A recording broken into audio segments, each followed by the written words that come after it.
नमस्कार दोस्तों, स्वागत है आपका सक्सेस कंपटीशन क्लासेस के यूट्यूब चैनल पे। मैं शिवांश मिश्रा आज आप लोगों से जिस महत्वपूर्ण विषय के बारे में बात करने जा रहा हूं वो है भारत का राष्ट्रपति।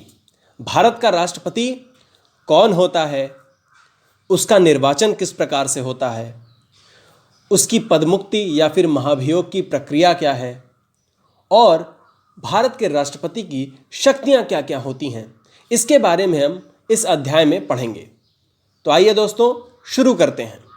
तो आइए दोस्तों अब देखते हैं कि भारत में राष्ट्रपति के पद का स्रोत क्या है। यानी कि हमें संविधान के अनुच्छेद 52 से यह ज्ञात होता है कि भारत में एक राष्ट्रपति भी होगा।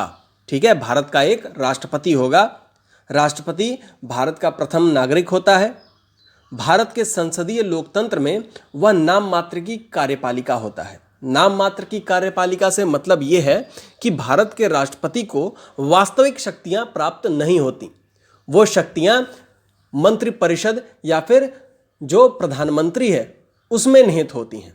इसका कार्यकाल 5 वर्ष का होता है तथा वह देश का संवैधानिक प्रमुख होता है। यानी कि भारत में जो भी प्रक्रियाएं होती हैं वो सब के सब भारत के राष्ट्रपति के नाम से की जाती हैं। ठीक है, ये बातें हो गई कि भारत का राष्ट्रपति होता कौन है।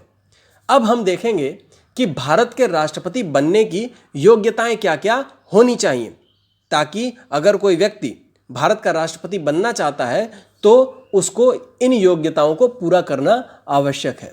तो आइए देखते हैं। सबसे पहला जो योग्यता होनी चाहिए वो ये है कि वह भारत का नागरिक हो। ठीक है, जिस व्यक्ति को भारत का राष्ट्रपति चुना जाना है वो भारत का नागरिक होना चाहिए। उसकी आयु 35 वर्ष न्यूनतम होनी चाहिए। यानी कि 35 वर्ष से कम आयु का व्यक्ति भारत का राष्ट्रपति नहीं बन सकता। साथ ही साथ उसके अंदर लोकसभा की सदस्यता ग्रहण करने की सारी योग्यताएं होनी चाहिए। लोकसभा का सदस्य किस प्रकार से बनता है उसके बारे में हम आगे के अध्याय में देखेंगे।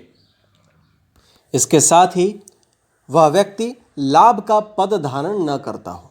यानी कि उस व्यक्ति के पास कोई भी लाभ का पद ना हो, किसी भी सरकारी पद पे नहीं होना चाहिए। ठीक है, तो इस प्रकार से ये भारत के राष्ट्रपति बनने की योग्यताएं हो गई। आइए अब देखते हैं कि राष्ट्रपति के चुनाव की प्रक्रिया क्या है, किस प्रकार से भारत के राष्ट्रपति का निर्वाचन किया जाता है। तो सबसे पहले दोस्तों हमें ये जानना चाहिए कि भारत का जो राष्ट्रपति है उसका निर्वाचन जो है एक निर्वाचक मंडल के द्वारा होता है। ये निर्वाचक मंडल 3 हिस्सों में बांट सकते हैं हम। क्या है? तो सबसे पहले जो जितने भी हमारे संसद के सदस्य हैं उन सब के मत के द्वारा इसको चुना जाता है। साथ ही साथ जितने भी स्टेट्स हो गए, जितने भी राज्य हो गए भारत में, उन सभी के एमएलए, जितने एमएलए हैं सबके मत के द्वारा निर्वाचन होता है। और साथ ही साथ 2 केंद्र शासित क्षेत्र दिल्ली और पौंडीचेरी, उसके भी विधानसभा के या फिर एमएलए जितने भी हैं, जितने एमएलए हैं, सबके निर्वाचन के द्वारा ही राष्ट्रपति का चुनाव होता है। ठीक है, तो इन 3 चरणों में जो है भारत के राष्ट्रपति का चुनाव होता है। अब हम ये देखेंगे कि भारत के राष्ट्रपति का चुनाव जब इनके मत के द्वारा होता है तो क्या इन सबके मत का मूल्य समान होता है? जैसे हम 1 वोट देते हैं तो वो 1 गिना जाता है, लेकिन यहाँ पर ऐसा नहीं है। हमारे जनप्रतिनिधि वोट दे रहे हैं तो उसमें हमारे मतों का भी कैलकुलेशन किया जाता है। किस प्रकार से उस कैलकुलेशन को किया जाता है, थोड़ी सी ध्यान देकर आप यहाँ पर देखिए, आपको सब कुछ समझ में आ जाएगा। सबसे पहले देखते हैं कि निर्वाचित एमएलए के मत का मूल्य क्या होता है। यानी कि जो विधायक होता है उसके वोट का कितनी वैल्यू होती है। तो दोस्तों उसके वोट की जो वैल्यू है उसको कैलकुलेट करने के लिए सबसे पहले राज्य की जो टोटल पॉपुलेशन है उसको जितने उस राज्य में कुल एमएलए हैं या फिर कुल विधायक हैं उसकी संख्या से विभाजित किया जाता है और जितना आया उसको 1000 से फिर से विभाजित कर दिया जाता है। तो उससे हमको पता चलता है कि वहाँ पर उस राज्य के एक एमएलए के वोट का वैल्यू कितना है, कितना गिना जाएगा। यानी कि अगर मान लीजिए कि 2000 टोटल पॉपुलेशन है और कुल 2 जो है यहाँ पर विधायक हैं राज्य में, तो 2 से विभाजित करेंगे तो हमारे पास कितना आ गया 1000 और 1000 को फिर से 1000 से विभाजित कर दिया गया तो 1, यानी कि वैल्यू उसकी कितनी आ गई, 1 आ गई। अगर मान लीजिए कि 5000 है टोटल पॉपुलेशन एक स्टेट की और वहां पर कुल मिलाकर 2 एमएलए हैं, तो 2 एमएलए को अगर हम 5000 से विभाजित करें, 5000 में विभाजित करें तो हमारे पास बचेगा 2500, और 2500 को हम फिर से 1000 से विभाजित कर दें तो हमारे पास एक एमएलए के वोट की वैल्यू आ गई 2.5, यानी कि एक एमएलए का वोट जो है वो 2.5 वोट के बराबर होगा। तो इस प्रकार से जो है हमारे एक एमएलए के वोट की वैल्यू आती है। अब हम देखेंगे कि जो हमारा एक सांसद होता है, एमपी जो होता है, उसके वोट की क्या वैल्यू होती है। तो एमपी के वोट की जो वैल्यू होती है उसको निकालने के लिए जितने भी राज्य हैं उन सभी के जो जितने भी एमएलए हैं सबके वोट की वैल्यू को ऐड किया जाता है एक जगह, और फिर हमारे जितने निर्वाचित सांसद हैं, मान लीजिए लोकसभा में 500 सांसद और राज्यसभा में 200 सांसद, ठीक है, कुल इतने हमारे सांसद हैं, उन सबको जोड़ दिया जाए तो आ जाएंगे टोटल 700। मान के चलिए कि इतने 700 सांसद हमारे देश में हैं, और एमपीज के जो टोटल वोट की वैल्यू है वो आ रही है 1400, ठीक है। तो 1400 को अगर हम 700 से डिवाइड करें तो एक सांसद के वोट की वैल्यू आ जाती है 2, ठीक है। तो इसका मतलब एक एमपी के वोट की वैल्यू हो जाएगी 2। इस प्रकार से ये एग्जाम्पल दे रहा हूं मैं, इतनी होगी नहीं, जितनी एक एक एमएलए की या एक एक विधायक के वोट की वैल्यू होगी उसको टोटल ऐड करने के बाद हम जितने टोटल सांसद होंगे, लोकसभा प्लस राज्यसभा दोनों के सांसदों की संख्या को कुल मिलाकर हम जब इससे भाग दे देंगे तो हमको पता चल जाएगा कि कितना उस एमपी के वोट की वैल्यू होगी, ठीक है। तो इस प्रकार से ये हम वोट की वैल्यू निर्धारित करते हैं। उसके बाद जितनी इसकी टोटल वैल्यू आ गई उसका हमको जो भी निर्वाचित व्यक्ति होगा जिसको राष्ट्रपति निर्वाचित होना है वो निर्वाचन कोटा प्राप्त करना चाहिए, यानी कि कुल वैल्यू का 50% से एक अधिक होना चाहिए उसके पास, तो वो राष्ट्रपति चुना जाएगा।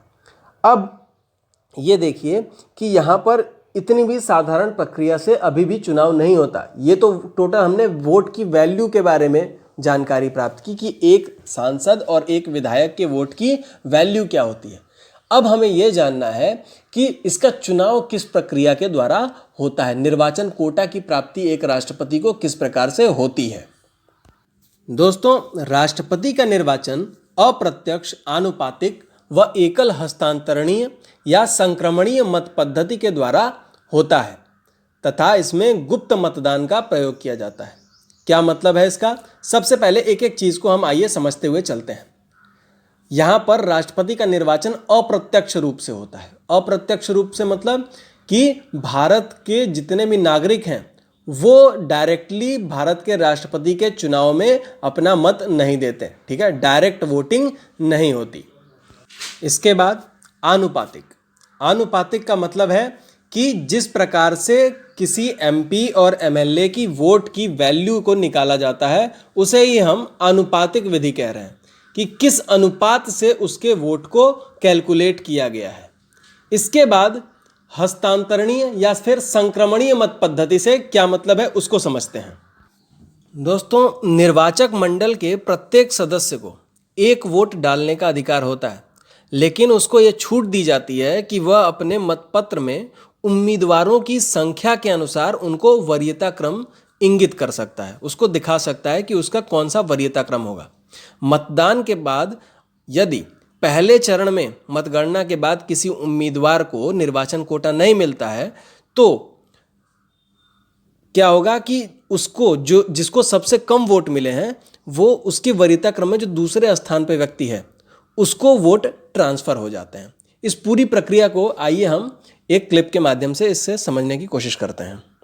तो आइए समझते हैं कि संक्रमणीय मत पद्धति होती क्या है। अगर मान लीजिए कि वोटर 1 पहले वरीयता क्रम में वोटर ए को रखता है, दूसरे वरीयता क्रम में ये बी को रखता है, तीसरे में सी को और चौथे पे डी को, जबकि वोटर 2 अपना वरीयता क्रम इसको दूसरे पे, इसको पहले पे, इसको तीसरे पे, इसको चौथे पे।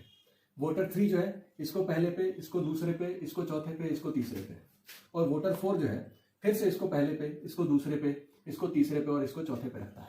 इस प्रकार से 1000 वोटर है हमारे पास और सभी वोटर जो है अपना अपना वरीयता क्रम यहाँ पर निर्धारित कर देते हैं। जितने भी हमारे यहाँ पर उम्मीदवार होंगे सबका अपना अपना एक वरीयता क्रम इन्होंने दे दिया। अब जिस मान लीजिए कि 4th नंबर वाले को निर्वाचन कोटा या फिर किसी को भी निर्वाचन कोटा प्राप्त नहीं हुआ तो जिसको सबसे कम वोट मिले हैं वो व्यक्ति निर्वाचन से बाहर हो जाएगा। अब इसको जितने भी वोट मिले हैं उसके मत पत्र में जो व्यक्ति दूसरे वरीयता क्रम पे होगा वो सारे के सारे वोट उस व्यक्ति को मिल जाएंगे। अगर मान लीजिए कि ए को वो सारे का सारा निर्वाचन कोटा का मत जो है वो दूसरे वरीयता क्रम में इसके ये है तो सारे के सारे वोट जो है इसको मिल जाएंगे। अगर कुछ वोट बी के पास है तो वो बी को मिल जाएंगे, कुछ वोट सी को है तो सी को मिल जाएंगे। अब देखा जाएगा कि निर्वाचन कोटा प्राप्त हुआ या नहीं। अगर निर्वाचन कोटा किसी भी एक को प्राप्त हो जाता है तो वो जीत जाएगा और प्रक्रिया यहीं समाप्त हो जाएगी। लेकिन अगर अभी भी कोई निर्वाचन कोटा प्राप्त नहीं हुआ तो अब देखा जाएगा कि इन तीनों में सबसे कम वोट किसको मिले हैं। जिसे सबसे कम वोट मिले हैं वो फिर से निर्वाचन की प्रक्रिया से बाहर हो गया और इसके वोट्स जो भी इसको मिले हैं इसके मतपत्र में से उस व्यक्ति को जिसको दूसरी वरीयता क्रम यहां पर मिली हुई है फिर से वोट जो है वहां पर ट्रांसफर हो जाएगा और ट्रांसफर हो जाने से जिसे निर्वाचन कोटा प्राप्त होगा वो फिर राष्ट्रपति के पद को जो है वो चुना जाएगा। इस प्रकार से ये पूरी की पूरी प्रक्रिया होती रहती है। आशा करता हूं कि आपको ये बात समझ में आ गई होगी। अब हम ये जानते हैं कि राष्ट्रपति का निर्वाचन अप्रत्यक्ष क्यों होता है। क्योंकि राष्ट्रपति जो है वो हमारे देश का वास्तविक प्रमुख नहीं होता बल्कि संवैधानिक प्रमुख है। इसलिए यदि प्रत्यक्ष निर्वाचन के द्वारा अगर उसका चुनाव होगा तो उसको शक्तियां भी वास्तविक देनी होंगी। तो यहाँ पर क्या होगा, सत्ता के दो केंद्र हो जाएंगे। प्रधानमंत्री और राष्ट्रपति दोनों के पास अगर शक्तियां आ जाएंगी तो गतिरोध उत्पन्न हो सकता है। ठीक है, तो इसलिए ये चुनाव जो है वो अप्रत्यक्ष होता है। दूसरा कारण, एक और महत्वपूर्ण कारण है जो ये है कि अगर हम चुनाव को देखें तो चुनाव जो है भारी भरकम प्रक्रिया है, उसमें बहुत सारा धन का व्यय होता है, बहुत सारा पैसा खर्च होता है, आर्थिक रूप से बहुत ज़्यादा खर्चीला होता है जो प्रत्यक्ष चुनाव होता है। इस वजह से भी इसको अप्रत्यक्ष रखा गया है। तो इन दो मुख्य कारणों से राष्ट्रपति का जो चुनाव है वो अप्रत्यक्ष रूप से किया जाता है। आइए अब समझते हैं कि राष्ट्रपति के पदमुक्ति की प्रक्रिया क्या है या फिर महाभियोग की प्रक्रिया क्या है। किस आधार से या किस तरीके से राष्ट्रपति अपने पद से मुक्त हो सकता है या फिर उसको अपने पद से अपदस्थ किया जा सकता है। आइए अब जानते हैं कि राष्ट्रपति की पदमुक्ति या फिर महाभियोग किस प्रकार से होता है। सबसे पहला तरीका है राष्ट्रपति की पदमुक्ति का कि उसका कार्यकाल समाप्त हो जाए। यदि राष्ट्रपति का कार्यकाल समाप्त हो जाता है तो वह अपने आप ही उस पद से हट जाता है। इस स्थिति में अगर किसी राष्ट्रपति का निर्वाचन नहीं हुआ है नए राष्ट्रपति का, तो पुराना राष्ट्रपति तब तक बना रहेगा जब तक कि नए राष्ट्रपति का निर्वाचन नहीं हो जाता। उसके बाद दूसरा तरीका है कि उसके पद की रिक्ति हो जाए। पद की रिक्ति कब होगी? जब राष्ट्रपति त्यागपत्र दे दे या फिर उसकी असमय मृत्यु हो जाए, निर्वाचन की प्रक्रिया को रद्द कर दिया जाए या फिर राष्ट्रपति के ऊपर महाभियोग लगा दिया जाए। इस स्थिति में उसके पद की रिक्ति हो सकती है। रिक्त की स्थिति में 6 माह के भीतर ही निर्वाचन जो है नए राष्ट्रपति का हो जाना चाहिए। अगर निर्वाचन नहीं होता है और तब तक जो कार्यवाहक राष्ट्रपति होता है वो उपराष्ट्रपति होता है। अगर उपराष्ट्रपति किसी कारणवश नहीं है तो सुप्रीम कोर्ट का मुख्य न्यायाधीश जो है इस पद पर आसीन होता है। यदि सुप्रीम कोर्ट का मुख्य न्यायाधीश भी नहीं है तो उस स्थिति में सुप्रीम कोर्ट का वरिष्ठतम न्यायाधीश राष्ट्रपति का पद जो है धारण करता है। 1969 में मोहम्मद हिदायतुल्लाह एकमात्र सुप्रीम कोर्ट के मुख्य न्यायाधीश जो राष्ट्रपति के पद पर आसीन हुए थे। 20 दिनों के लिए ये इस पद पर थे। इनका नाम जो है बहुत ज़्यादा महत्वपूर्ण है क्योंकि ये एकमात्र मुख्य न्यायाधीश हैं जो कि कार्यवाहक राष्ट्रपति के रूप में इस पद पर आसीन हुए। इसके अलावा और कोई भी ऐसे मुख्य न्यायाधीश भारत के नहीं हुए हैं जो इस पद पर अभी तक गए हों। इनका नाम इसलिए और भी महत्वपूर्ण है क्योंकि अभी पेपर्स में इनका नाम जो है काफ़ी छाया रहा, क्योंकि ये जो है आसाम में जब एनआरसी हुई तो ये उसके द्वारा इनको बाहर निकाल दिया गया। एनआरसी में इनका नाम नहीं था, इसलिए इनका नाम जो है बहुत ज़्यादा इम्पॉर्टेंट है। इसको आप लोग ध्यान में ज़रूर रखिएगा। आइए अब देखते हैं कि महाभियोग की प्रक्रिया क्या है। सबसे पहले कि हम ये जान लेते हैं कि महाभियोग का जो स्रोत है वो संविधान के किस अनुच्छेद में मिलता है। तो अनुच्छेद 56 में यह बताया गया है कि राष्ट्रपति पर महाभियोग चलाया जा सकता है। उसके बाद अनुच्छेद 61 में महाभियोग की प्रक्रिया के बारे में बताया गया है। ठीक है, तो आइए समझते हैं कि महाभियोग की प्रक्रिया क्या है। राष्ट्रपति पर महाभियोग केवल एक आधार पर लगाया जाएगा, वह है संविधान का उल्लंघन। यानी कि राष्ट्रपति पर किसी भी आधार पर आप उस पर महाभियोग नहीं लगा सकते। उसका आधार केवल ये होना चाहिए कि राष्ट्रपति ने अगर संविधान का उल्लंघन किया है तभी उसके ऊपर महाभियोग की प्रक्रिया शुरू की जाएगी। लेकिन महाभियोग की प्रक्रिया शुरू करने की भी दो पूर्व शर्तें हैं। महाभियोग की प्रक्रिया संसद के किसी भी सदन में शुरू की जा सकती है, लेकिन जो उसकी दो मुख्य शर्तें हैं वो क्या हैं उसे समझ लेते हैं। पहला है कि संसद की कुल संख्या का 1/4 अगर उसको हस्ताक्षर करके उस प्रस्ताव को पारित कर देते हैं तो इस प्रक्रिया को प्रारंभ किया जाएगा। साथ ही साथ राष्ट्रपति को 14 दिन की पूर्व सूचना दी जाएगी कि उनके ऊपर महाभियोग की प्रक्रिया शुरू की जा रही है। ये दोनों शर्तें हो जाने के बाद, पूरी हो जाने के बाद ही महाभियोग की प्रक्रिया को प्रारंभ किया जाता है। प्रस्ताव रखने के बाद सदन में विशेष बहुमत से अगर उसको पारित किया गया तो राष्ट्रपति स्वतः जो है अपने पद से पदमुक्त हो जाता है। राष्ट्रपति को संसद के दोनों सदनों द्वारा अलग अलग विशेष बहुमत से पारित प्रस्ताव के द्वारा पदमुक्त किया जाता है। इसे ही महाभियोग कहा गया है।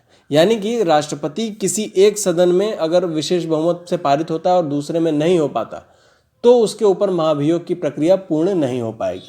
यानी कि दोनों सदनों में विशेष बहुमत से उसको जो ये प्रस्ताव महाभियोग का लाया गया है वो पारित होना चाहिए, तभी जो है महाभियोग की प्रक्रिया कंप्लीट होगी और राष्ट्रपति अपने पद से हटाया जाएगा, अन्यथा नहीं। तो ये हो गई राष्ट्रपति के महाभियोग की प्रक्रिया। दोस्तों, हमने इस चैप्टर में काफ़ी चीज़ें पढ़ ली हैं, वीडियो काफ़ी लंबी हो गई है, तो बाकी जो अब राष्ट्रपति की शक्तियों के बारे में हमें उल्लेख मिलता है उसके बारे में हम नेक्स्ट जो वीडियो बनाएंगे उसमें आपको जानकारी दें। आशा करता हूं कि आप लोगों को आज की वीडियो पूरी तरीके से समझ में आ गई होगी। राष्ट्रपति से जुड़े विभिन्न मुद्दे अभी भी बाकी हैं, जिसको जानने के लिए और नोटिफिकेशन सही टाइम पर लेने के लिए सब्सक्राइब कर लीजिए हमारे चैनल को और बेल आइकन को प्रेस कर दीजिए। साथ ही साथ ये वीडियो और भी लोगों तक पहुँचे इसके लिए अपने दोस्तों के साथ शेयर कर लीजिए। बहुत बहुत धन्यवाद।